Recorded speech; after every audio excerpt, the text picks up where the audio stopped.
and in my sabbatical, in my time of rest, there's two things that stood out. The first is when you walk with Jesus, you're not alone. It seems like any kindergartner could figure that out, right? It doesn't seem like a real advanced statement. When you walk with Jesus, you're not alone because you're walking with... All right, did you fall asleep? Father Jose, did you tell them to set their pacemakers up just a little bit? When you walk with Jesus, you're not alone because Jesus is there, right? Of course. But Jesus, of course, expresses his presence to us in our day and age, not just simply in the physical presence of his historical body, Jesus of Nazareth, but he expresses his presence to us through the church, the dynamic presence of our brothers and sisters, those sitting right next to you. And of course, those people sitting right next to you aren't always the source of our joy and support. They can also be those who try our patience and who irritate us, who get under our skin, and sometimes, well, we heard the gospel, didn't we? We'd like to choke them too.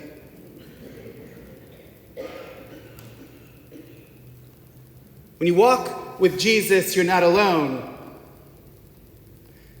And that's, of course, Jesus gives us the wonderful support and his presence in the Eucharist. Not a static presence, not a knick-knack that we place upon our shelves, but a dynamic presence. And so he uses those people next to us, the church, to form us and shape us, to challenge us, to draw us deeper. And he uses the beauty of the sacraments to nurture us and strengthen us. I came to that realization, when you walk with Jesus, you're not alone, in the middle of a hike. A 30-mile hike along a beautiful ridge in Alaska this past summer, the Kasugi Ridge. Now, I love hiking, and I thought I knew what I was getting into, and I had to overcome a little fear because this was my first solo hike in the country, in the backwoods. But this wasn't just any backwoods, this was Alaska, right? And in Alaska, there are bears. I was a little afraid. But I knew I was supposed to be on that hike because as I drove down to the trailhead, Mount Denali was 100% visible. You might know the mountain by another name, McKinley, Mount McKinley. Denali is rarely clearly visible. Rather than putting obstacles in my way, God was removing those obstacles, and so I joyfully set out for my 30-mile trek. Had a beautiful night, my first night on the shelf. The mountain channel was clear, clearer than channel 12 or 25 or 5. Clear. And so day 2, as I'm trekking along, making up a little bit of distance because I decided to stop at about mile 6 because it was the perfect campsite and I do not regret it. But knowing I needed to make up a little distance, I approached a group of hikers. I was headed south, they were headed north. And as I approached, their first question to me was, "Are you alone?" Yes, I was indeed alone, and so I said, "Yep, alone." Rather than chide me or tell me I was stupid, which was what I kind of thought they were going to say, like, okay, I do have to get back to my car now, you know. They said, "Oh, that's funny because we were sure there was someone else walking with you as you approached." When you walk with Jesus, you're not alone.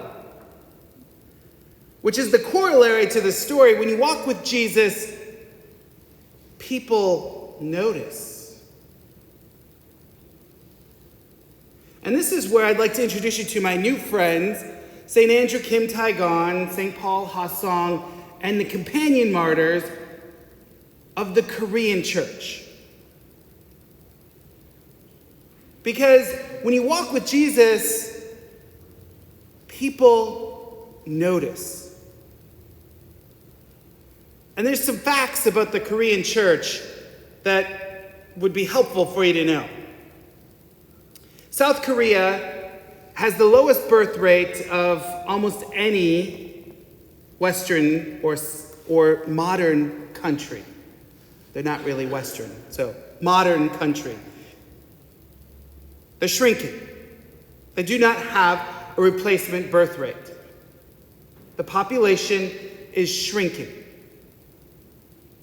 But the Catholic Church is growing. The Catholic Church is growing. So big and so faithful are the people, they pack the Myeongdong Cathedral in central Seoul 10 times on Sunday. Packed. Perfectly ordered in lines because Koreans are very, very neat.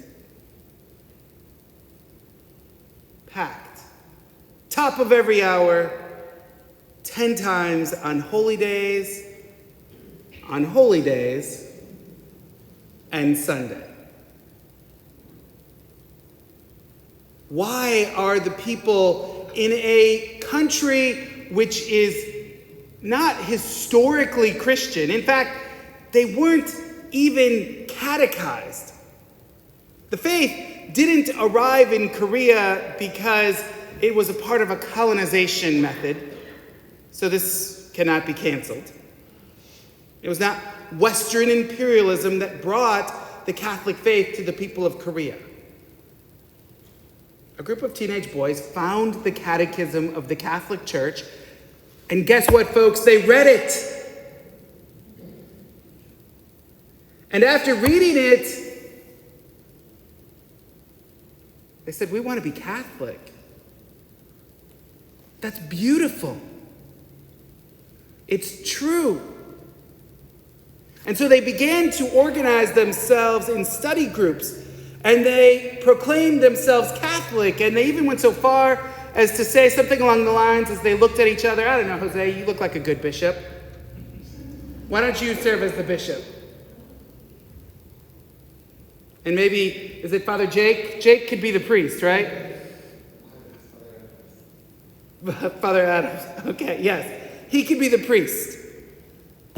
And then when they reached out to the Vatican and they said, yeah, we have very small numbers of priests and bishops serving us. We need some help. The Vatican said, who? And maybe not so politely, but corrected them and said, you have no priests and you have no bishops. We'll send you some. And that's when their faith got them noticed. Because now the emperor perceived them as treasonous, because they were members of another state. And so fearful was the response that eventually it was permitted to kill a Catholic on sight. I'd say shoot a Catholic, but they had much more creative and far more gruesome methods of martyring the Catholics. The first bishop that the Vatican appointed was impeded. He could not enter Korea. The second bishop, who snuck in with two priests from Paris in the cover of darkness, was martyred along with his companion priests and countless of the lay faithful, because they flushed him out by persecuting the faithful. When you walk with Jesus, people notice. And St. Andrew Kim, well, he is not only well-named,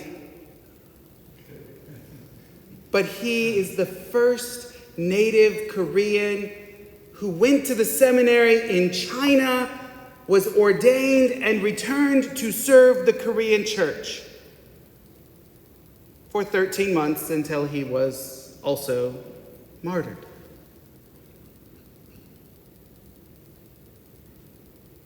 And you might think, wouldn't that be the end of the church? But it's the very seed, the blood of these martyrs, the witness of these wonderful people who understood without Jesus, there is no life.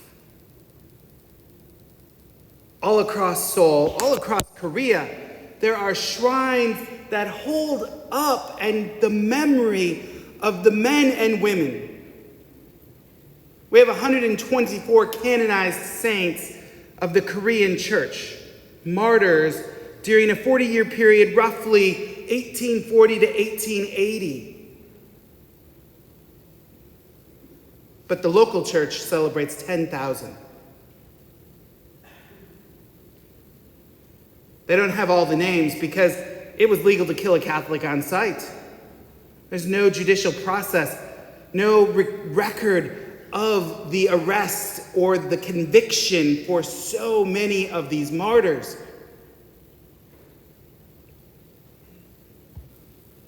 And think about it. St. Paul, as he addressed the Romans, as he prepared to visit their church in the glory of chains,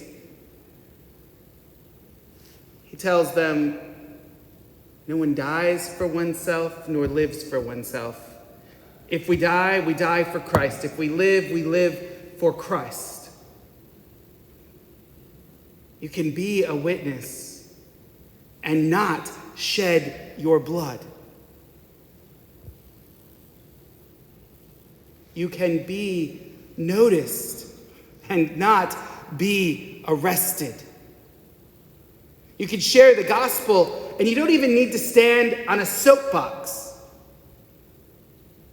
Because it is the consistency, it is the purity of our faith that people notice. Our companionship, our fidelity, our constant choosing. Because what's more important, soccer or Jesus? What's more important, convenience, the church, or that I choose and make it a priority to get to Mass? The Korean church is reaping the benefit of 10,000 witnesses. Secular culture, in love with technology and order and everything in proper place, continues to embrace the faith.